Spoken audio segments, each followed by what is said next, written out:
How's it going, Raiders? My name is Ryan, and this is TRC episode 20. Do you guys like tanking? Are you interested in taking Antorus, or do you just like your tanks? Because they kind of keep you alive. Well, good news. Today we're going to be talking tanking in Antorus the Burning Throne, which is arguably going to be our last Legion content-driven episode. So without further ado, tanks, everyone's ready. Pull timer on you. The heroes have made it to the glorious finale. Alright, here we go, guys. Set up new chairs, focus up, let's do this. Alright guys, get buffed up. Okay, so we want to soak the annihilations, Get your shit together. then we want to target the annihilator, Put them big girl panties on. move back to avoid damage from eradication, I think I've disconnected. then we target Decimator, Can we pull already? then we target boss. I hope you can swim in molten lava. Let's kill this dragon.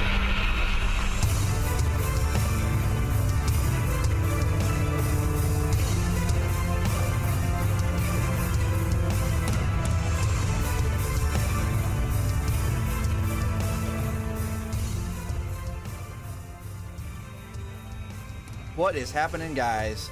For the second time today, because I forgot to hit the record button, which I guess now we have to stop calling it a Marty. We probably have to stop calling it a Ryan. But speaking of Marty, joining us all the way from the land of Denmark, weighing in as a Void Elf Holy Priest, is a Martin Larson. What's up, Marty?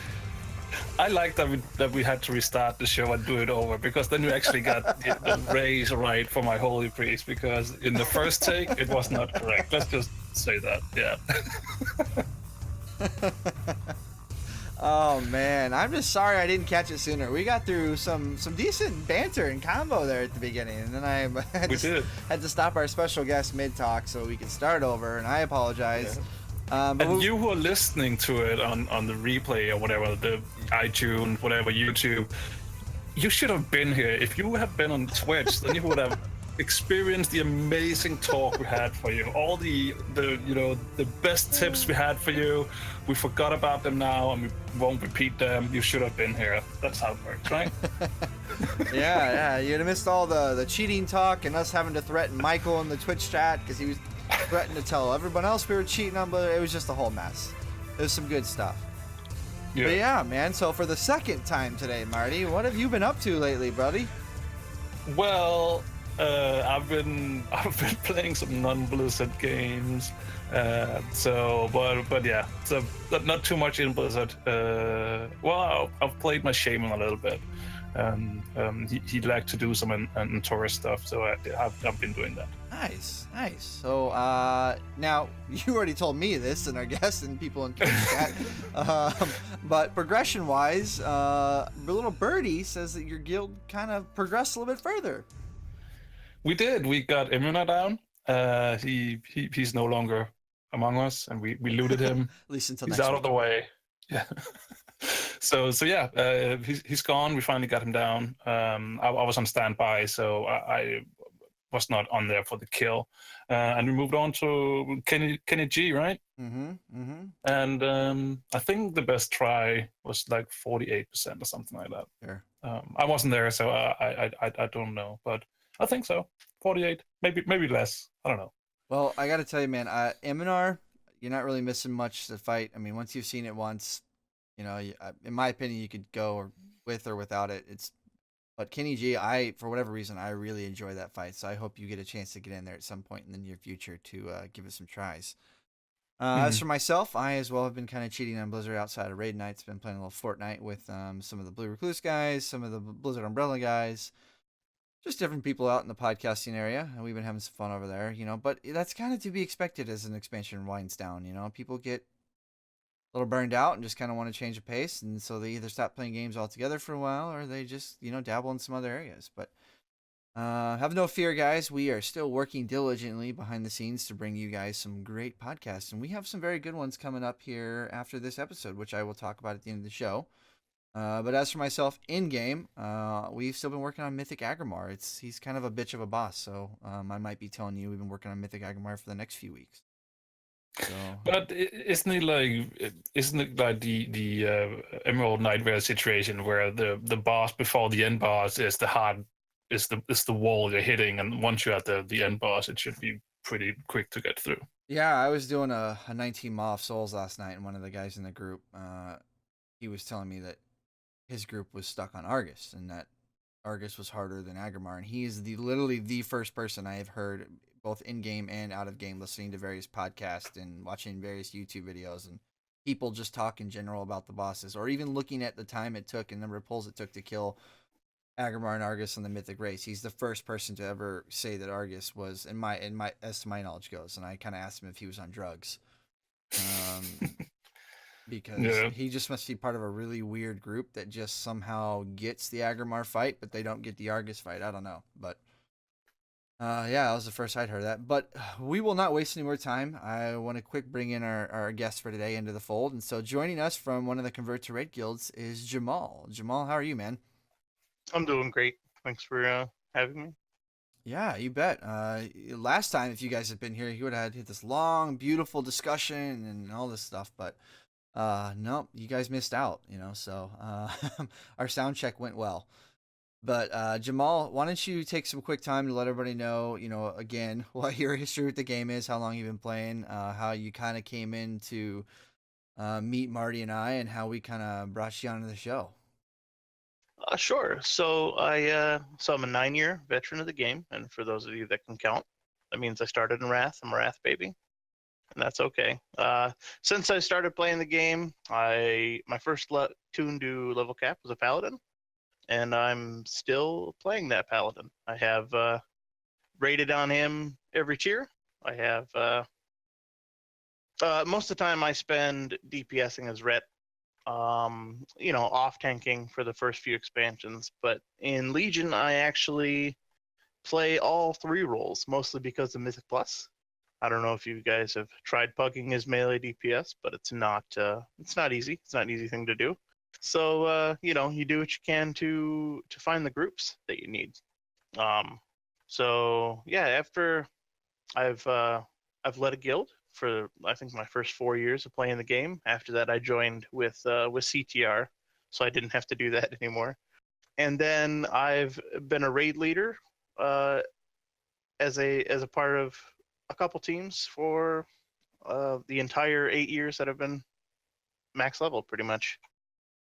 That's cool, and like I said last time, I would tip my hat if it didn't mean my headphones being ripped off my head, but I definitely applaud you for your 8 years of herding cats as a raid leader.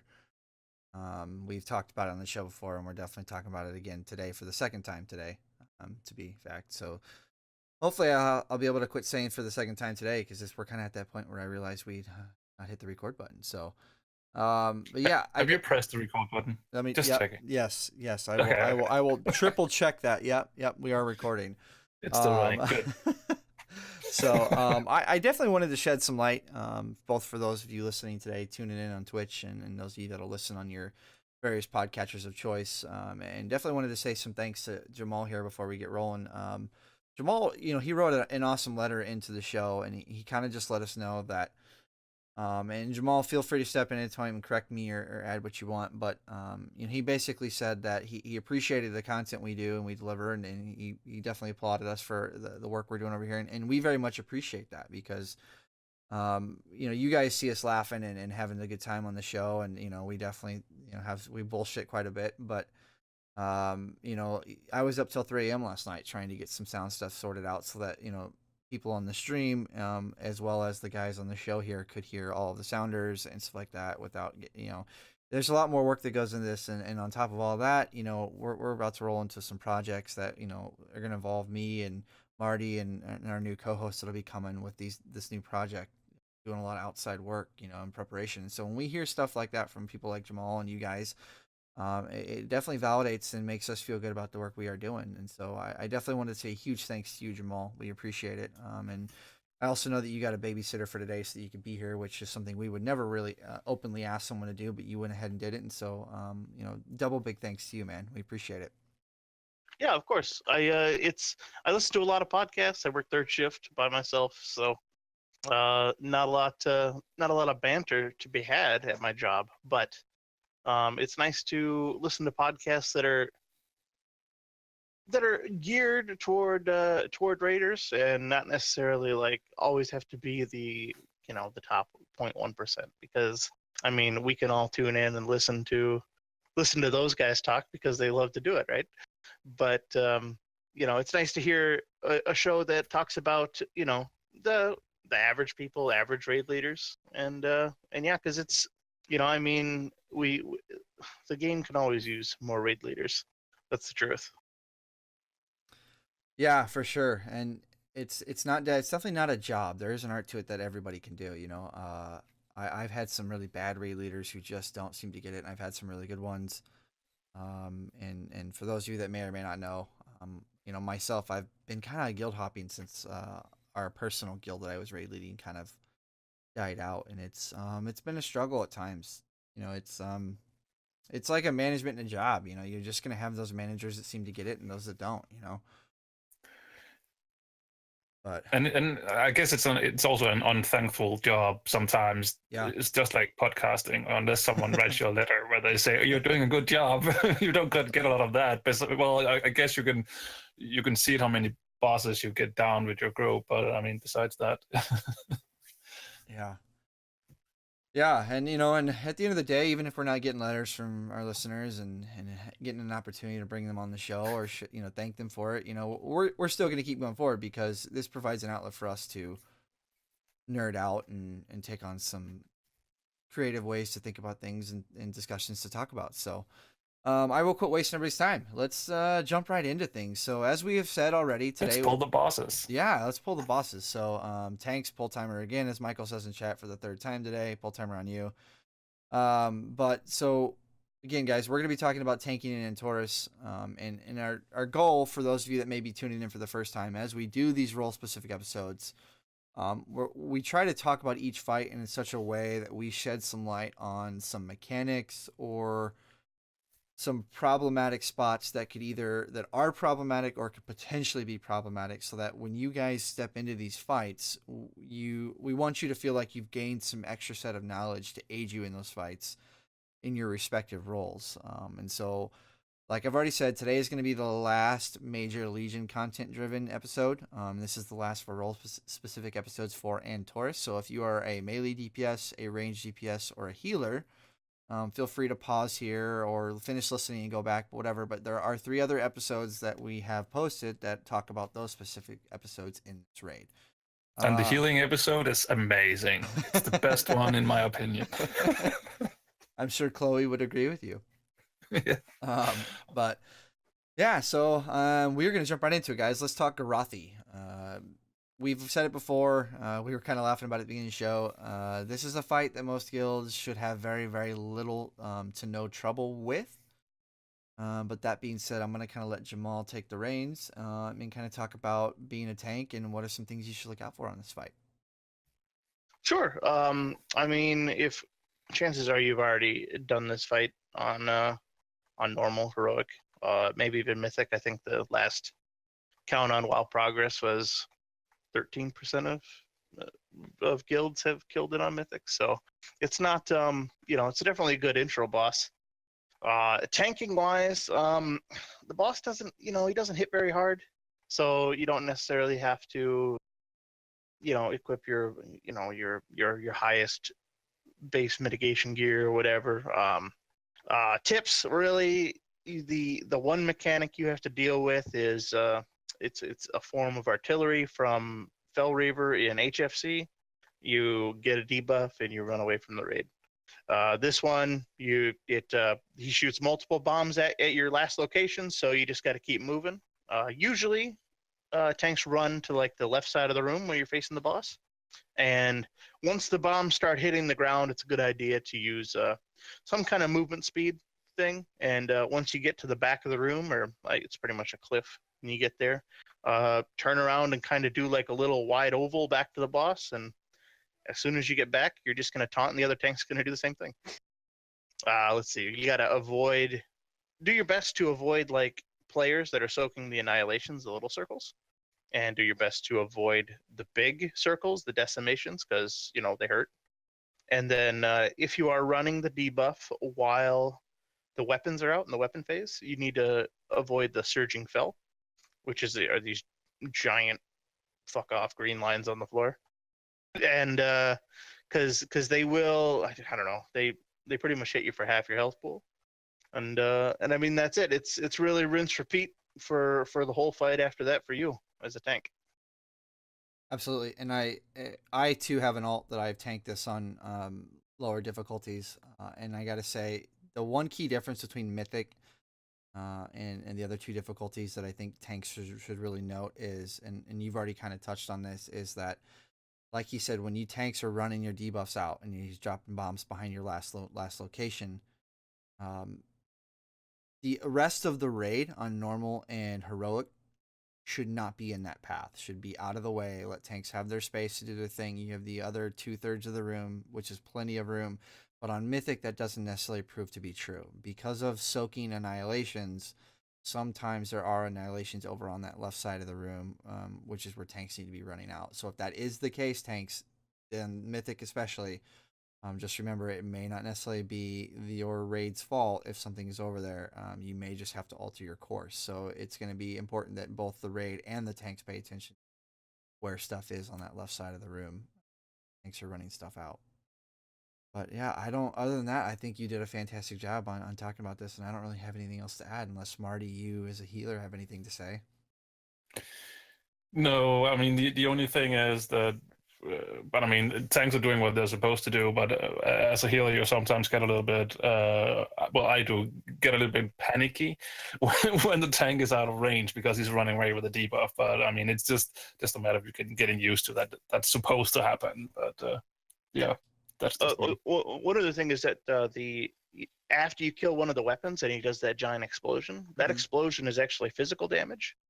So tanks are really, really good at mitigating that, especially with like an active mitigation cooldown. A paladin, for what I play, can pretty much use that and maybe one other small cooldown, and you can survive it. You don't have to run away. So, or you can use as a paladin specifically, using Hand of Protection on your melee DPS. They will love you forever during that phase, because then they don't have to run away and lose uptime on the boss. No, that's good information to know, especially for guilds that might be stepping in for the first time on these fights. So very cool. Let's move on. Let's talk dogs. Again, I've said it before. First 10 seconds, do not be afraid to tank them together. Past that, I'm gonna let Jamal take the reins. Yeah, well, I say the first thing actually is you have to assign them funny names. So we choose Sunny D and Purple Drink. I like it. That's I know, right? I like that. Anyway, so when you're on Mythic, we don't really need to talk about necessarily the heroic mechanics, right? I mean, the first two bosses. Right. So on Mythic, when you're kiting Sunny D for the red puddles, we used a counterclockwise rotation for those, but some groups may kite it along a wall. You don't need to move the boss very much to let as long as everyone's stacking properly. It just, it makes everything more hectic. That being said, on the second set of stacking, there is a what is it called? The Molten Touch, the fire swirlies on the floor in the middle of that. So when you see the swirls come out, then you're gonna have to move the boss. Yeah, I mean, we do it a considerable distance. We do along the short half of the room the whole way while we're kiting. But other than that, the kiting is take it easy, take it slow, and it should be okay. Another thing is, so the dogs have energy meters. That's how you know when they're going to use their abilities. As that energy meter goes up, they do more damage to you, and your debuff stacks are getting higher from their frontal cone thing. So save your cooldowns accordingly for that. And in Mythic, when you get to 50% boss health on one of the dogs, your colors switch. If you've done the fight, you're familiar with that. A thing we were having trouble with is the tanks would swap immediately when that happened. They would cross in the middle and they would cleave someone and someone would die. So instead, we decided to have the tanks keep their dogs until one of them got to 100 energy and did their special ability. And when that happens, the dog stands still and casts. So the tank who had the casting dog would run over, taunt, and the other tank would run back and taunt the other dog, with no crossover. And no one was, it didn't necessarily, it didn't affect anything. It worked out for us. A couple times we had one tank keep the aggro, and the dog ran over and wiped the raid, and everyone laughed. But you know how it is. Yeah. Uh, I have a question from a listener in Twitch chat here, and it's for a paladin, so I figured I'd let you field it real quick before we continue on. The question reads: as a paladin, can you have multiple blessings up at once? I usually just blessing of wisdom the healer before every fight. That's when I'm ret. Correct. Yeah, you can actually put multiple blessings on the same target now. You used to not be able to do that, and yeah, so you can hand a protection and hand a freedom the same target, and hand a sacrifice as a tank or a healer. It's actually kind of annoying because we used to clear debuffs with hand of protection, right? And then in order to not have the tank freak out and have to right click their buff off, you'd hand a freedom them right after that to drop it. And now you can't do that. So it's not as effective of a tool. But it's it still works. Yeah, you can do that. Very cool. So I had a question for you. And again, like Sure. I said, I've tanked this on lower difficulties, but when I tanked it on my alt, we outgeared it so much that it didn't really matter. And I wasn't necessarily on the fire dog because we had a warrior in the group at the time, so I didn't really need to deal with the fear mechanics. But on Mythic, do the fear mechanics still exist? And if so, how do you handle it?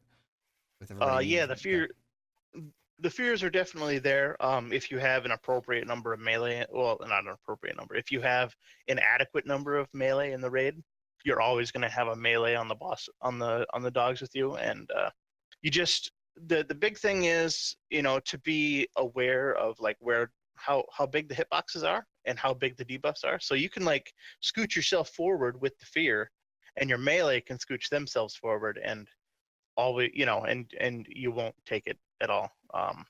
They don't even have to get in front of the boss, so it's if of course you want to have at least one person in there with you. If you don't, it's like a 23-second fear, and you're most likely going to die. Specifically on Mythic, you can heal through it on Heroic and Normal, but it's a pain. It's a pain on any other difficulty. So good to know. I really like that tank switch mechanic, because that's one of the things we had a little bit issue with. That doing that, we found out that we should use external like healing cooldowns for on the tank, because one of them usually died during that switch. Yep. So that's it's just they're usually at pretty high energy. One's usually at like 75, the other one's like maybe at 50 or something, and they switch. They get enraged. They get to you. They hit you with the thing, and you just get gibbed, and you're like, well, I don't know what happened. So yeah, exactly.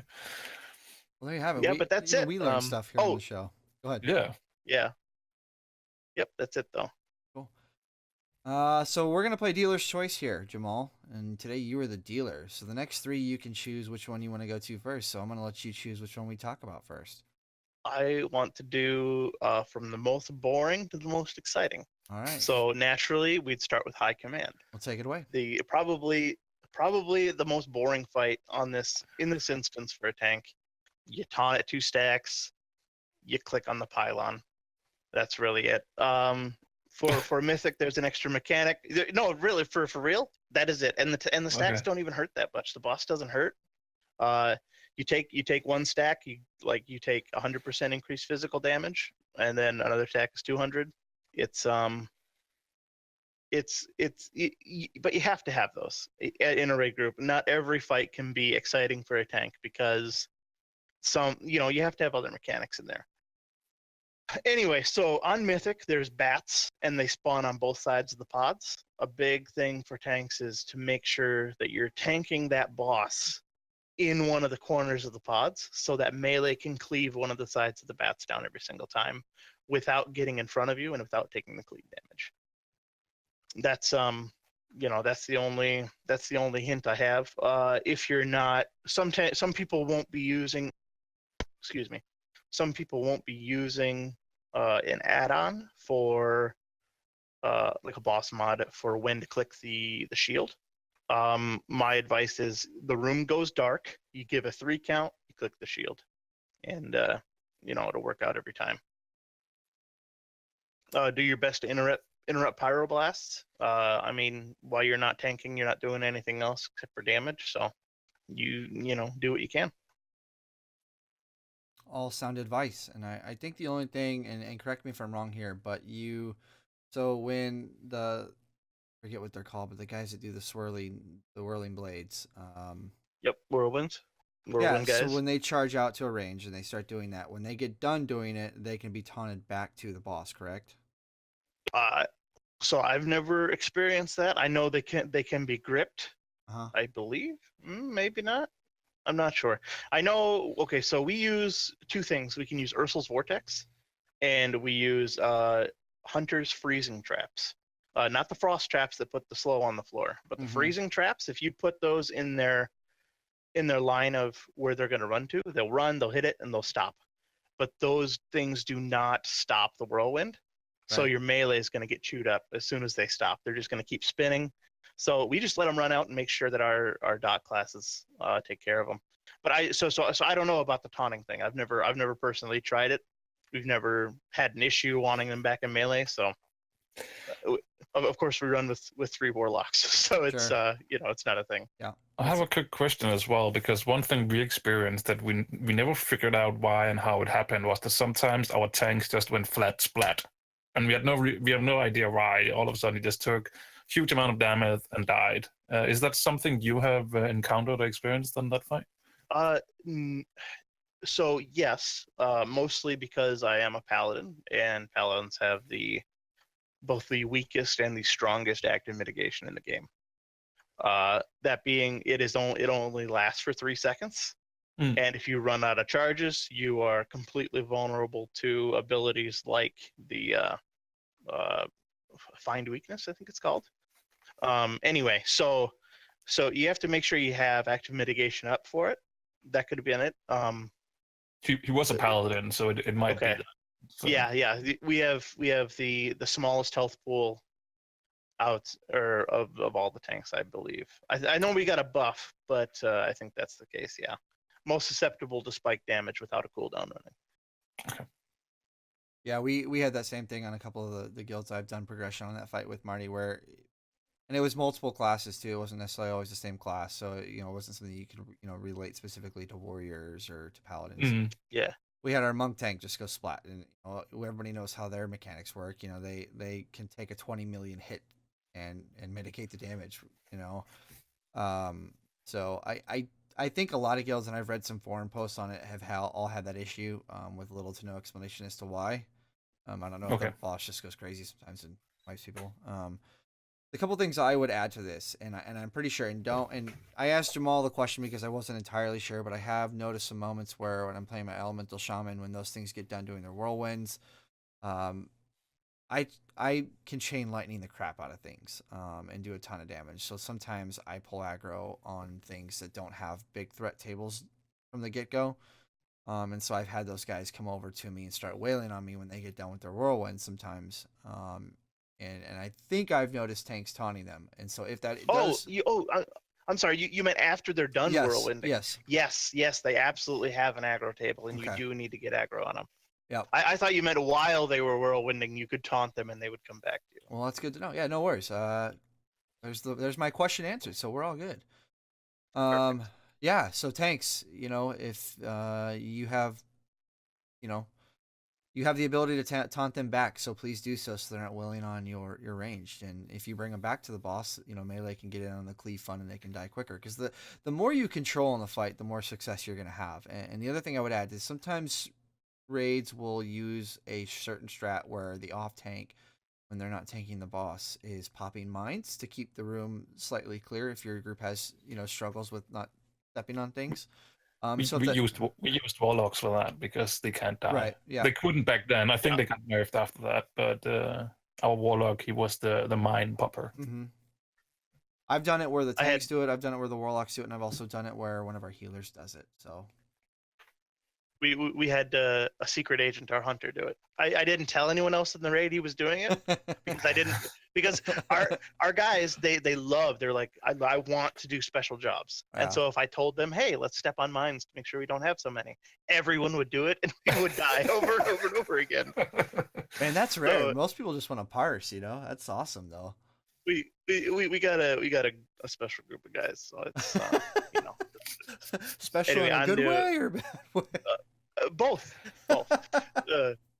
Anyway, on the ENR. Yeah, let's Can we do talk it. the ENR? Yeah, go ahead. The second worst boss for tanking in this place. Here you All go. right, so you're gonna follow your raid leader's calls on where to go. There's a weak aura you can follow. There's add-ons. It's really a once you know where to go, you do the same exact thing every single time.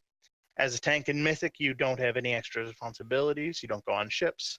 There are more ads. There's more splitting up.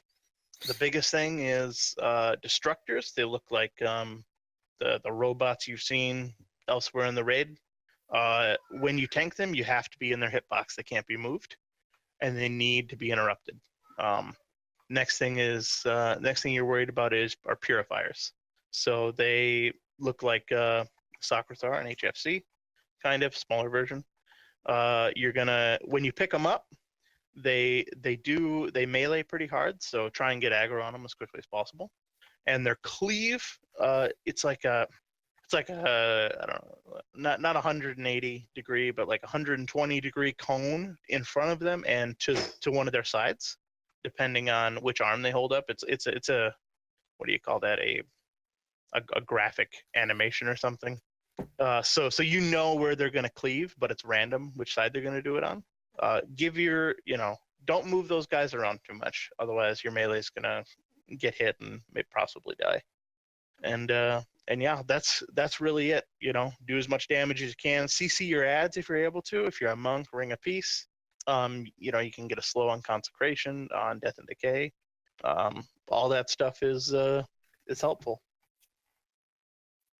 Yeah, absolutely. And the only thing I said, and I've said this exact same sentiment to every single role specific episode. Only advice I really have is be where you're supposed to be when you're supposed to be there. If that's not happening, just take a moment to look at what's going on, what's causing that to happen. Because once you start getting behind with ENR, that's usually, if your group is going to wipe, that's usually going to be where it's going to happen, or why it's going to happen is because you fell behind in that regard. Well, go ahead. Or if you're too far ahead. Have you guys run into the issue where you just won't make percentage at the end of the fight, and if you killed both destructors and the obfuscator, and you're just like, do I kill some bats? I don't know what I do. Yeah, we actually had that where our DPS were like higher than on the kill, and we couldn't understand why we didn't get the percentages and why we ended up hitting that ceiling all the time. Our hunters, our warlocks, we do a slash roll whenever we do the fight to see which one of the three gets to do the dogs. Because we can't let anyone else touch the dogs, otherwise they die at 100% energy, and we just lose the percentage every single time, and we wipe. So they do a roll to see who's going to parse for the week, and that's how it is. Yeah, I'm an elemental shaman, and every group I've been in has had at least 2, if not 3 warlocks, possibly a shadow priest. So we too have to split up, and hunters, split up who's doing bats and dogs, stuff like that. It's at crucial points of the fight. The other thing I would add too is for tanks, if you're, when it comes to the destructors or any of the ads that are tankable, especially destructor, make sure you're communicating when you're interrupting, stuff like that, because as long as you have one other melee present, you can usually cover all of the interrupts, and there's no reason you guys should be missing those. And tanks, also try and develop threat on those ads as quickly as possible. We talked about it on the melee episode. There are certain classes like enhancement shamans who have a aura of damage going on around them, and it's not, sometimes they forget to turn it off, and so if you don't get threat right away, sometimes they can pull aggro and die at the very, very initial point of threat establishment. So other than that, though, I don't really have anything else to add unless you guys do. Nope, it's ENR, man. Cool. Let's talk Portal Keeper. I'll let you again take the reins here, man. Yeah, definitely. So downstairs is, again, it's one of those boring fights if you're tanking downstairs. Yeah, you taunt at 2 stacks. You move out of the collapsing world. When you're not tanking, do your very best to AOE the imps as well as you can. Your DPS matters. Your CC matters more. Interrupts, stuns, whatever you can do. If you're a Blood Death Knight, grips. If you're his Havoc or Vengeance that tanks. Whichever the forget. tanking demon hunter is, whichever the tanking demon hunter is, you have that rune that grips things together. That's also really useful. Monks, you can put your ring of peace down on the outside of the portal somewhere, and it will bounce imps that spawn on that side back into the middle of the portal. Helps CC them a little bit. But yeah, the name of the game is controlling those guys. If you're, I guess it depends on what your group is doing. So if you're using 3 tanks on this fight, which we do, if you're the tank that goes up, you can really gear for DPS up there. It really matters, and the mini bosses don't hit very hard. Fire, if you're running debuffs, chances are you're going to be running. The only one you're going to be running is the green debuff to the fire portal.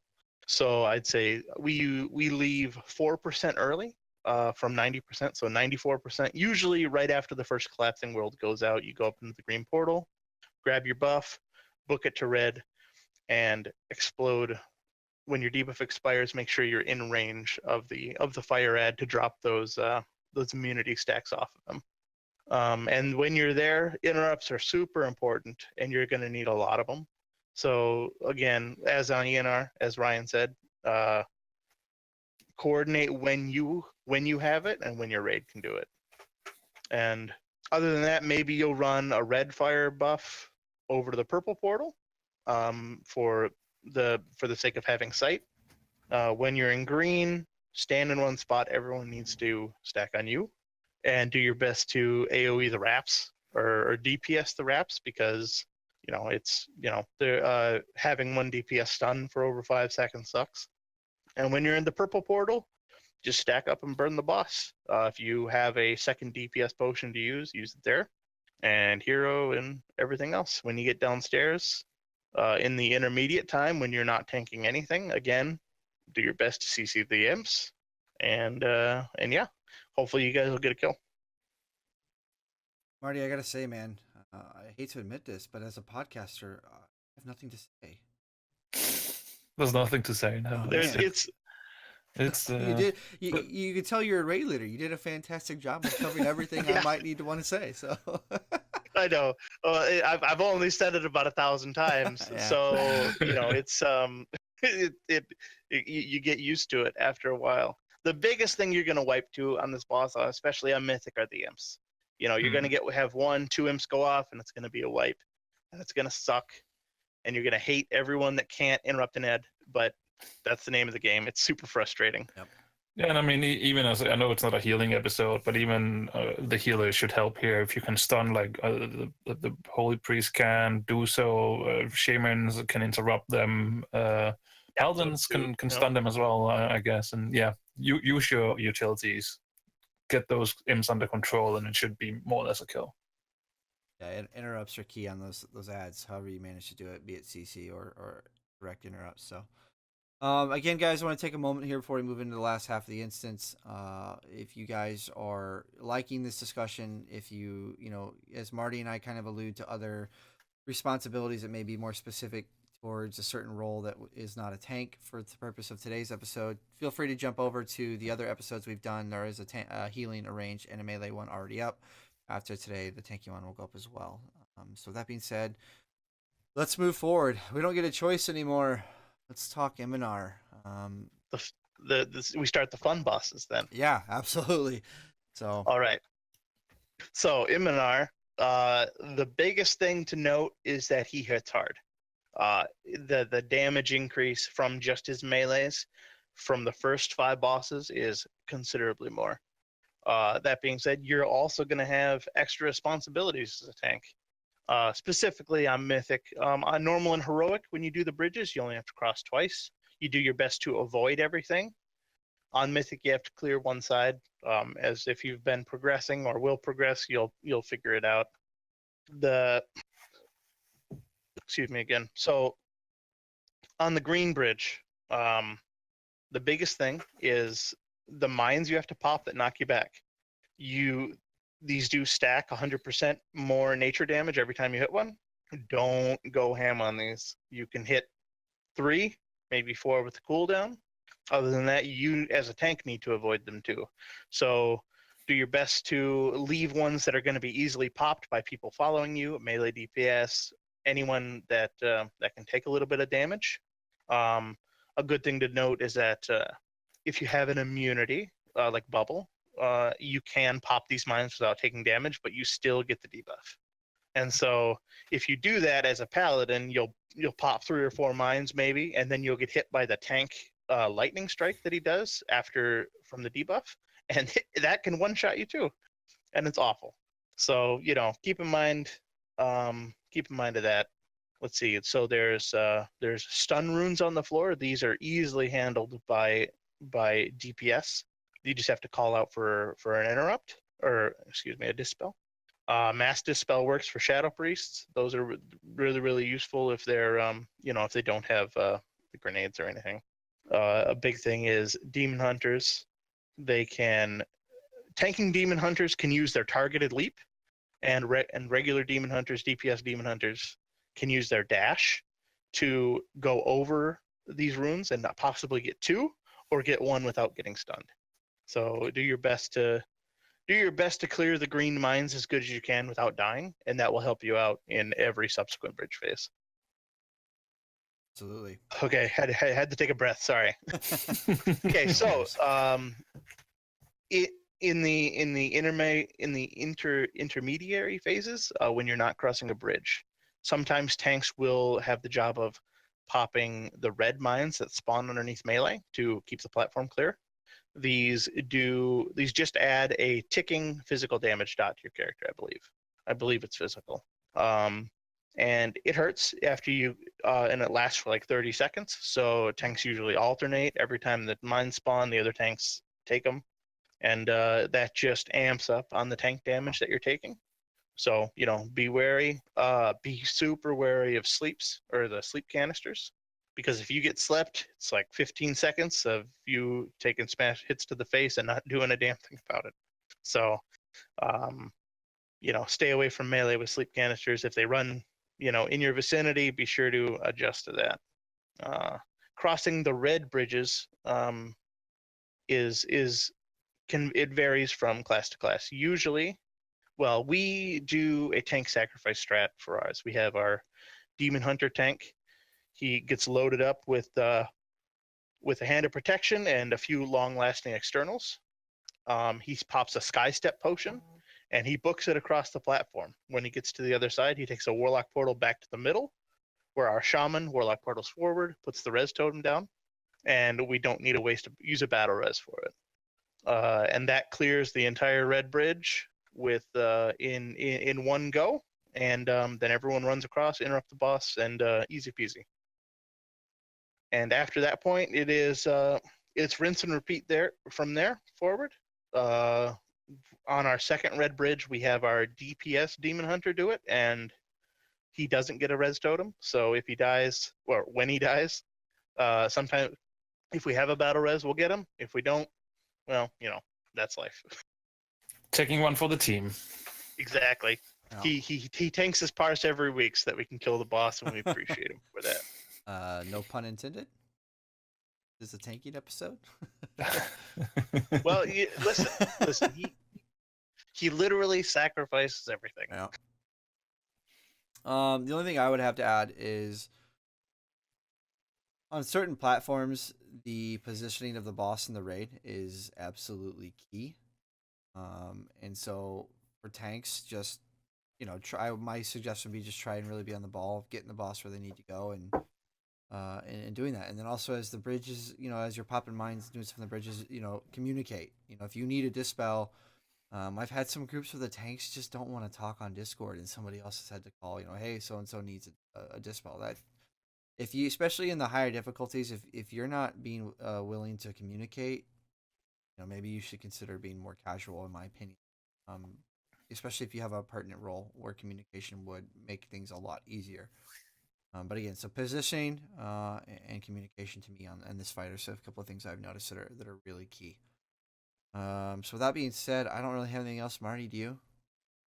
Cool. No, I'm good. Let's talk Kenny G. Let's keep moving. All right. Go ahead. Yeah, no. So this is the boss that my team is currently progressing on. We got him to 2% yesterday. Ooh, close. Yeah, it was super close. We had 6 people die after the third set of robots. You know, Yeah. GG. Anyway, so for the tanks, let's see. Know that the hammer smashes, they hurt. You can take, you can swap after every single hammer, but you can take 2 with a cooldown, active mitigation and cooldown, and you should be safe. So don't be worried if you have to take 3. You can call for an external, and you can survive it even on Mythic. Next thing is when the robots spawn, your first job is to make sure you get aggro on the one that's going to live. Second job would be to DPS robots as much as you can. You might not think it, but your DPS matters, especially when 50 million damage on a single robot is going to make the difference. So use potions, use your damage increasing cooldowns, wings if you're a paladin, stuff like that on those robots. And the next biggest thing is popping orbs. So in heroic and normal, the orbs, they definitely hurt if other people pop them. The damage is mitigated by range. So you have people stacking on the other side of the boss, and you pop the orbs on the tank side. And a good thing to use specifically for Mythic is a weak aura that tracks. We have one. It tracks the lowest Raider's health. So if someone is at 25% health, it pops up and shows their health bar, and it also tracks the purple debuff that you get from popping orbs if you're using a strategy that does that. I like that. Outside of that, it's a good thing to do is mark yourself as a tank, or request a mark on your head, a big blue one, or the circle nipple or whatever, to be on top of your head so that people don't stand on you, because you're going to get the hammer on you and they're going to die. And it's going to be the tank's fault. They're just going to say it. Oh gosh, why couldn't you, be where you're supposed to be? Herp derp. But that is that is what it is. Outside the fight is it's I like this fight because you do have that special responsibility of popping orbs, and only you're doing it. And if you do it wrong, the way the raid wipes, it's nice to have the responsibility sometimes, Yeah, sure. Man, you've done it again. I don't really have much to add, other than the one thing I will say is knowing where you need to be, and where other people are going to be, is crucial in this fight, especially when it comes to tanks, melee and range. This is the on Mythic, you're not, as a range class, a lot of times you're going to be with the melee, just based on dodging balls and stuff like that. So knowing where your tanks are going to be, where they're going to be popping orbs, and then also where they're going to be soaking the hammer, stuff like that, you need to know where that stuff is and avoid it. So tanks, if you see your raid group encroaching on your area, or if it's becoming problematic, maybe you guys take some time to establish, this is my zone, don't come into it, type thing. The group I have killed this boss with, we did that. Everybody knew, don't be over there. That's where tanks are going to be popping orbs, or make sure you're paying attention where you're standing when hammer stuff is going on, so you're not getting on top of your tanks. So our tanks, our main tanks, they call out whenever the hammers are coming and they're not where they're supposed to be. Just be like, get off Moon. Moon's gonna get the hammer. You're gonna die. They call it out every time, because inevitably you're gonna lose someone to that, and it sucks. Yeah, for sure. You then yell, "Hammer time!" Oh, I'm going Sorry. to now. I'm going to now in my head, Marty. Thank you for that one. You're welcome. So all right, well, we'll keep rolling here. I'm assuming, like everybody else, you're thinking Veramathers before Coven, yeah. Did we lose Jamal? Is he still here? I put my headset up, or my mic up, so it was muted. No anyway, worries. yes. Yeah, Veramathers first. It was that bad joke that just right. no, It was. I'm out of here. Son I'm of out a of here. bitch. I face palmed and it hit the mic. All right, cool. Why don't you go ahead and take the reins here of Varimathras? Because um, are you familiar with the tanking portion on Mythic yet? I know that it some do you three tank it in your group when you guys Yes. kill it? Yeah, we do. Okay, so you use three tanks. The new mechanic for the plague. What is it? Necrotic Yeah. plague? Is that what it's called? Yep. I don't remember. Okay, so necrotic plague is every time it goes off and doesn't spread to another player that spawns an ad. Is that correct? Yeah. Okay, so you get two of them at a time, right? Mm-hmm. That's the whole strategy. Okay, so the two players run out to a beacon. A tank stands in between the middle of them.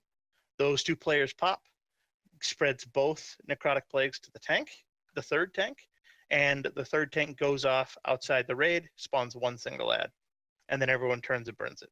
Yep.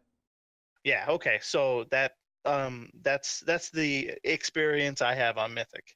I just know, I'm preparing for how we're going to do the fight when we get there. But otherwise, tanking, when you're on the boss, it's the biggest thing you need to know is that his tank cleave that hits the tank and puts the shadow debuff on him does not have a very wide range. So you don't. I know when this raid first came out, everyone was freaking out about Varimathras. Nobody knew how to tank him. They were stacking on top of each other, both getting cleaved. You just need to face him mediocrely away from the other tank and stay within 8 yards of him, and you're going to have a good time. A big thing is make sure you have active mitigation up for those cleaves, and don't use your resources to try and heal yourself after you get hit. That is my biggest problem on this fight. Not that it's a problem, we don't wipe because of it, but every time I get hit, I heal myself just as a reaction, and it doesn't do anything. So, don't waste your time. Oh, that's how I'm feeling with dispels. Yep. Dispels is just so natural for me. As soon as I see it, dispel it, and it's not good on Portal Keeper, for instance. Yep, correct. Yeah. Yeah. Yeah, I mean everything you said is very accurate. For the two tanks that aren't dealing with the necrotic plague mechanic, your job is going to be relatively similar to the normal and heroic difficulties. That third tank is kind of the crucial one. The thing to kind of note here with that is certain tanks are not fantastic at dealing with that ad mechanic. So depending on your three tanks available, you may want to look at your main tank. Arguably, could be the one that is just going to be least suited for that or better suited for that. Go ahead. How so does your class matter? I'm just curious. Honestly, I don't even know the specifics of it. I just know every group or every video or guide I've looked at, they've talked about certain classes just for whatever reason on how their mechanics. Like monks always come up. There's something weird about them when dealing with either tanking the boss or the ads, and so our group has always been very I've had a couple of groups where they, one of the tanks who's our main tank ends up being relegated to dealing with the ads just because. Okay. You know what I mean? And our third tank who swings in, usually it's your blood DK because everybody rolls around with an extra blood DK for when they get to Agrimar. Yeah, definitely. So and I apologize, I should have thought about this ahead of time, and I could have gotten more specific details for that so I could provide that to you guys. And maybe I'll look it up and provide a little note in the show notes afterwards if you guys are curious. But just do know that issue does exist, and it may be important for your group to look at which tank is going to be assigned to ad duty based on what their class is. So other than that, I don't really have anything else to add. You guys? Cool. No, I would say one thing on the tanking thing, specifically with monks. I believe the issue is because their stagger mechanic does still hit them after they can't be healed. That's why they struggle with it. But I could be wrong. That would be my guess. And you're probably right, because I think naturally people want to gravitate towards using a monk for that specific mechanic, especially during the frost phase, because people's movement speed is slower. Monk's movement ability makes them naturally suited, perceivably suited for that job. But like you said, because of their stagger mechanics and the healing debuff they get with being away from the group, they may not necessarily be best for that situation. So yeah. Let's talk Coven. I'll let you take the reins on this one. Sure. So, on a question, when you guys do it on Mythic, do you use a melee to tank the shadow boss? We do. Okay, so I believe the reason for that is that he doesn't that or she doesn't actually melee. She just does spell casts, and as long as they have aggro, it doesn't matter. Correct? Yes, that is correct. Okay. Cool. So if you're using that strat, then you are just swapping off for the fire. Is it the fire lady that's up during that Yeah, time? whatever the second boss is. Yeah. Yeah. Okay. So see, we never did that. We always just had tank swaps on heroic. So I'm not necessarily that familiar. But yeah. So when you're tanking the fire lady, taunt off at 3 stacks. Make sure you have mitigation going for the third one. It hurts. Like it it if you absolutely need to, call for an external there every single time, because it will one shot you. When we were progressing on this on heroic during the first week, our warrior he had such trouble staying alive for that. It took us to the second week to the next lockout until we killed it, because he was having such a hard time doing it. So that was that. Anyway, other than that, if you're a Blood Death Knight, get used to gripping Norganon's ads, the wall. I don't remember which one it is. Yeah. No, like, I think so you're right, yeah. the walking walls, you can use your mass grip to grip the middle one. You grip all the ads into the middle, and then a druid mass entangles them, and you don't have to deal with that side. Other than that, can druid tanks take mass entanglement? I believe they can. I think so, because Anyway, our group does we do all 4 walls with mass entanglement. We have that many druids. boom, done. Yeah. Yeah, if you have enough druids, mass entanglement, you entangle one, it entangles the 2 next to it. So you can make awesome safe zones in all difficulties for that. I believe the extra mythic mechanic is you get overlapping Titan abilities, correct? Yes.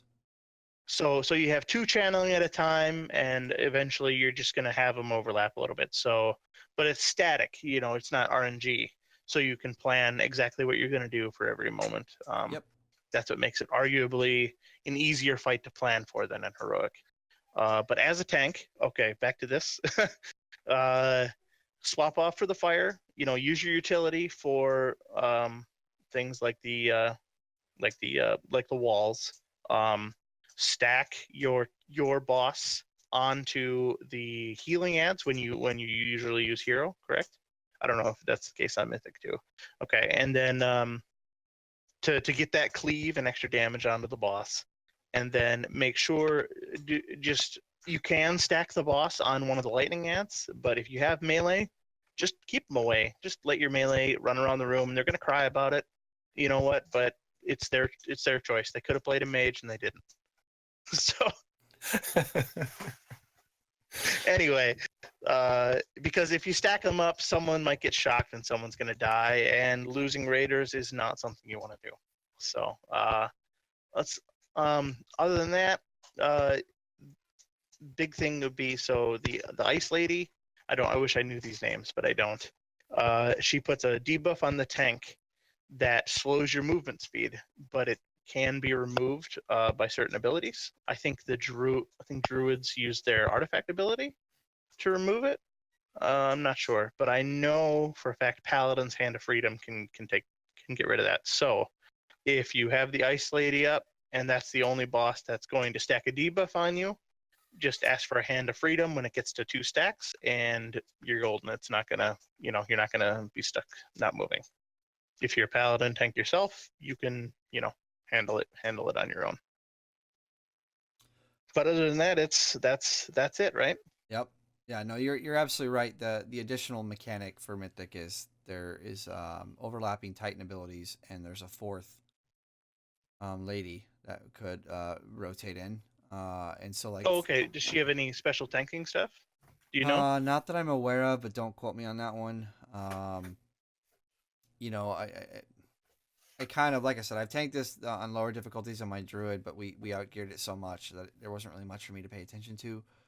And this is kind of at a point where we haven't had these particular bosses from here moving forward on farm enough that I am super familiar with the other roles, Yeah, definitely. responsibilities. But I do know, like you were saying, um, the one benefit we've had with that mass entanglement is Storm is usually going at the beginning of the walled ads, and so with that mass entanglement, usually a bunch of the Storm openings are in the middle of the room, and so we're able to kind of get everybody where they safely.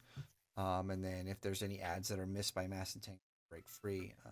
The raid usually takes care of them with single stuns, stuff like that. I'll throw out either my Earth Grab Totem or stun. Our Shadow Priest will do the same. Whatever. Excuse me.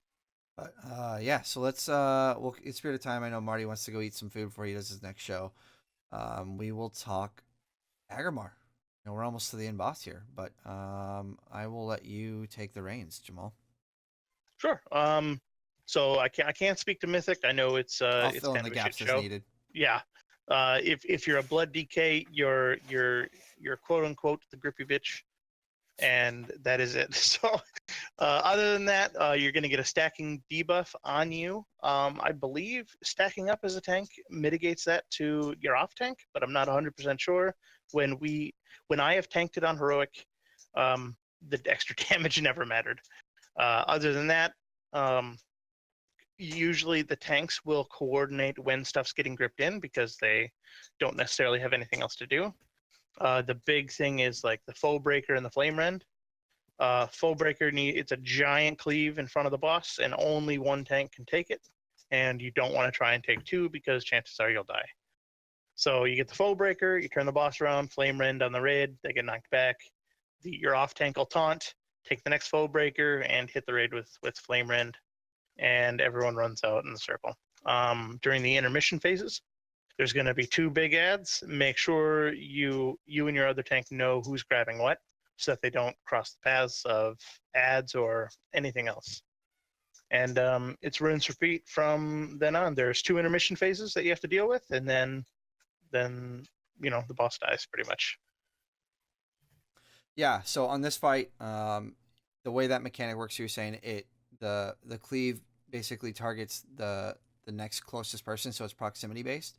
We've had a few times where our melee get gibbed and like, why? I pulled aggro. And it's like, well, you didn't actually pull aggro. You were just the closest person to the tank with the threat.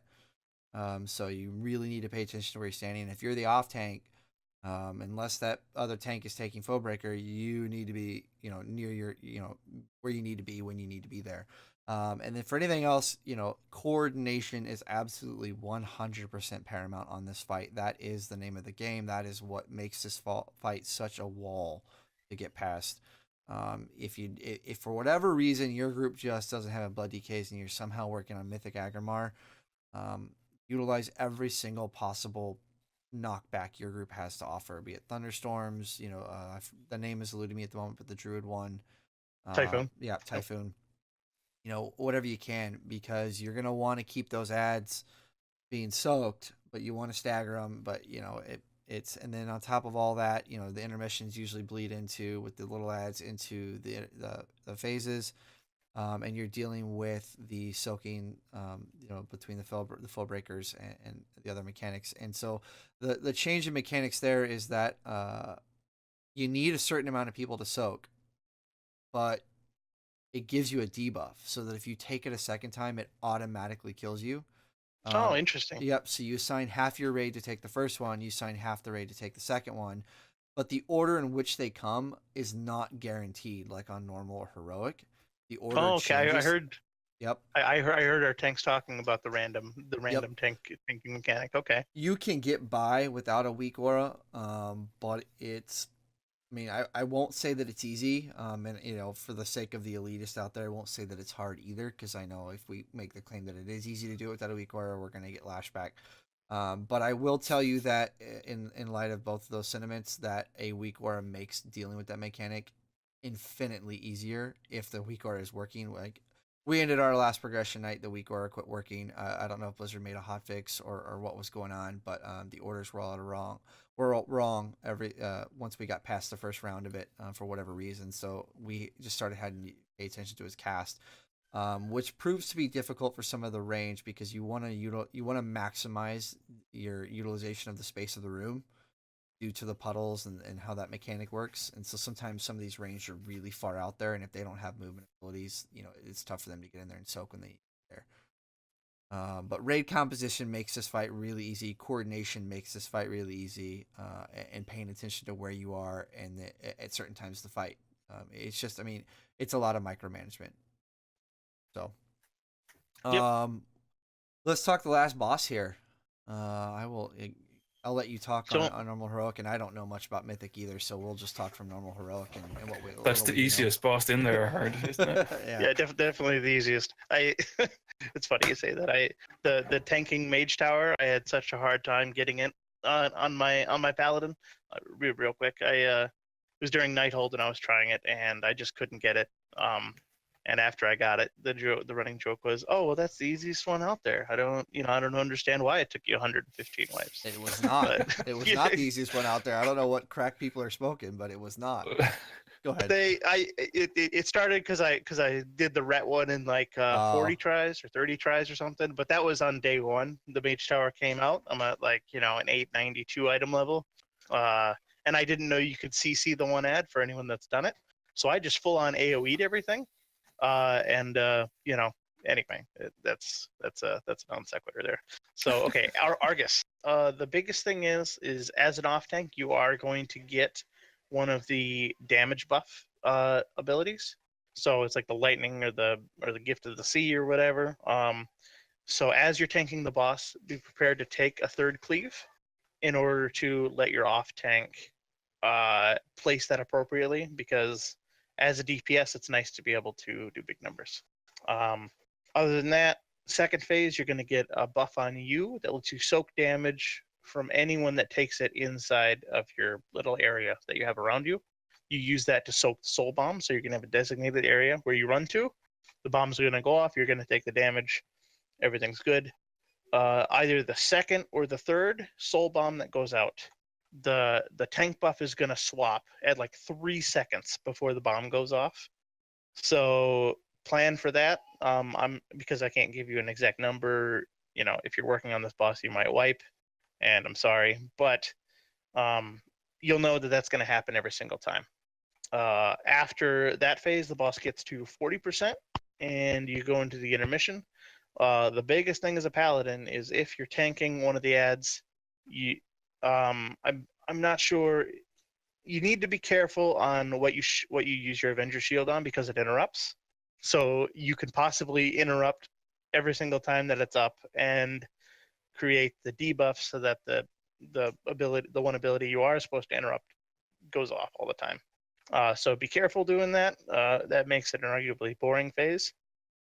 There's 2 ads. One tank tanks the dagger ad. One tank gets the ad with the giant sword. I believe the dagger ad can be stacked up with others, and the sword ad cannot. And then in heroic, after a certain amount of time, the empowered ads swap, and then you have to pick up new ones. After that, then in the last phase, after you all die and get rezzed again, the tanking debuff on normal does drop off, but in heroic it does not. So your job as a tank is to survive. When you die, you go pick up orbs from the orbs that get killed in the regular realm, and then in the spirit realm, after you pick up the shiny glowing orbs, you run to the tree, you get rezzed, and you do it over again. It's fun to see how long you can survive getting stacks. I believe I got up to 11. Maybe it wasn't 11. Maybe it was like 9. Anyway, it was quite a few stacks before you die. That's the fun game to play after you have this on farm. But yeah, and that goes until the boss dies, or you do. Yeah. So the change in Mythic is you save. So you actually at one point you will want to wipe as a group during the last phase. You'll reach a point where, like I said, you'll want to wipe as a group just because things become overwhelming. But because of the way the boss works, and if you don't have anybody alive, the fight ends. Have one tank stay alive. And so, a lot of times monks are fantastic at that point if you have them. If not, you just have to decide whatever tank is going to be best suited for staying alive while the rest of the group wipes, and then reses at the tree. So the last phase, it's absolutely paramount that you don't die unnecessarily for anybody, because you want to have the ability for everybody to res the tree at that last portion. And so once you get to that point and you wipe, everybody reses. It's usually when you'll lust. And for the tanking on this portion, I've seen a lot of groups do this on normal and heroic as well. But if you haven't been, usually the way you handle this part, this last phase as a tank, is you just take as many stacks until you die. And then once you die, you drop down and you collect orbs if need be, and then you pop up whatever. A lot of groups will run a third tank for the Mythic Argus to help with soaks and also tanking during the last phase if needed. It just makes it easier. I've seen a lot of groups where they use a blood DK for the soaks, and it doesn't even matter if he has the buff or not. So it's just a matter of what your group is going to do. But those are the most notable Mythic changes that I know about. So I'm just. I wish I could speak to it. It looks awesome from a tank perspective on that. Yeah. I love like being the hero, just being like the only one alive, and everything rests on your shoulders. That's our first heroic kill. I was DPSing as a paladin, and when everyone else died, then bubble went off, and I survived the last 0.5% or something. Yeah. So, feels good. Feels good. Yeah. Well, you guys got anything to add before we close out the show for the day? Marty's shaking his head no. It usually means he's probably hungry. We could talk about tank DPS versus mitigation. That's a very long conversation. It was a joke. We probably shouldn't talk about it if we wanted to go on time. Well, so I'm glad you brought that up, because for you listeners, first and foremost, I want to apologize for the brief snafu in the stream being broken. I'm not sure if I accidentally hit a button on my end or whatnot, but I will have to stitch everything together in post-recording. And so, but again, I apologize. This is only our second live show, so I may have hit a button by accident. I'll get better as I go. Hopefully, I'll stop pulling a Marty, which is now arguably a Ryan. It's just like rating, Ryan. Right. Yeah. Each try you get better, you progress, and at some point we might make a perfect show. The mythic boss that is podcasting live. But yeah, so I want to take this moment again to thank Jamal. Jamal was kind enough to get a babysitter for today. He certainly didn't have to do that so he could be here. And he did a fantastic job, in my opinion, in terms of going over the fight. Sometimes he just went ahead and did the full fight explanation as a raid leader, and you guys should feel very blessed that you were able to get that level of expertise and knowledge here. And so my other proposal here is, before we close out the show for the day, is this is our last major Legion content-driven episode. There might be some things we might do a look back portion in one of the following episodes, or where we just kind of briefly look back at Legion as a whole as we move in to BFA. I don't know. We'll decide that as we go. But I want to talk some potential formatting changes, and I'm posing the question to you, the listeners. What do you guys want? As we look to revive and continue these role specific episodes for raids in BFA, would you guys like us to continue doing an entire episode dedicated to one role? Or would you like us to do maybe an episode where the front half we kind of talk about, patch notes, changes we're seeing that come out of Blizzard's camp via MMO, whatever. And then in the last half we talk about, one fight, and we talk about it from every single role possible, and then the next episode we'll have a front half of content we talk about, and the back half we'll talk about the next fight with every single role, and we could do it in that manner. Or is there another type of format you guys would like to see or would be interested in? As you guys kind of let us know what you want, we'll make some decisions going forward in BFA. But with that being said, I definitely want to introduce, we've alluded to it before, we've talked about it a little bit, but starting with next week's episode, guys, we are rolling into a project we are dubbing Battle for a Main. Each week, we are going to talk about at least one class, and we will talk about every single specialization for that class. Marty, myself, and a new co-host that I'm bringing onto the show, we will each be taking a certain specialization for each class that we are going to be dubbed the expert for that specific episode, which means we are going to be getting on alpha. All three of us, we are going to be getting on to what guides exist for the current status of each class as we roll into that episode, and we will be learning about that specialization for the class. That sounds like a lot of homework I need to do. Did I actually sign up for this? Hey, you already said you're taking a class, man. I'm just tacking on extra work here, Okay, fine. I'll do it. And we're going to be covering everything that class has over. We're going to talk about the DPS style, the tanking style, the healing style, the pros and cons of that class, what they're good at. Are they a good sustained DPS? Are they a burst DPS? Do they have good utility? Do they have good cooldowns, both offensive and defensive? And at the end of each time where we talk about that, we're going to be rating that class as to what, kind of where it falls for us personally. And then as we conclude the project more closely to the release of BFA, we will be letting the world know, based on this project, what we are going to be moving forward with as a main and as to why. And hopefully you guys can use these episodes to kind of gain some insight in terms of, does this class have a rotation that feels good, etc. And I think you guys get the point here. And if not, feel free to write in. Let us know what you think. And yeah, so that's the new project, guys. We are really excited to take on this project and what responsibilities that come with it, and hopefully bring you guys some good content. So with that, again, Jamal, thank you very much, man. You did a fantastic job. I loved having you on today. I appreciate you guys letting me. Absolutely, man. And if you're willing, we'll probably bring you back on in later episodes in BFA. That sounds like it could be exciting too. Cool. Before we close out, are there any social media links or any types of plugs you want to give, shout outs or any of that kind of stuff? I'm on Twitter at JamalCTR. That's really it, man. Cool. Well, join me, guys, again. Thank you, Jamal. And for those of you in the stream, thanks for stopping by. Thanks for the questions. And again, sorry for the brief snafu and interruption with the stream. That being said, I'm going to hit these 2 buttons and we are going to get out of here. So we will talk to you next week, guys. Battle for Maine. It's coming. See ya. Yeah. You guys want to find Marty, you can find him over at the Blizzard podcast he does, where they talk all things Blizzard games, the Blue Recluse. If you want to find him on Twitter, you can find him at Unamathil.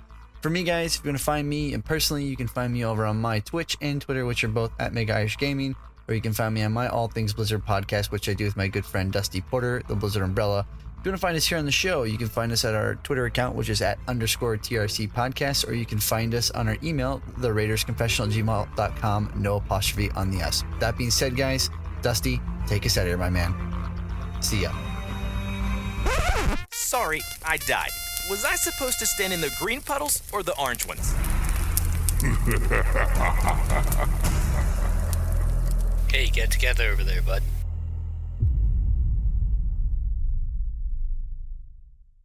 This show has been hosted by Dragon Powered Studios, and the intro and outro has been brought to you by Thankful Cow Solutions. Moo.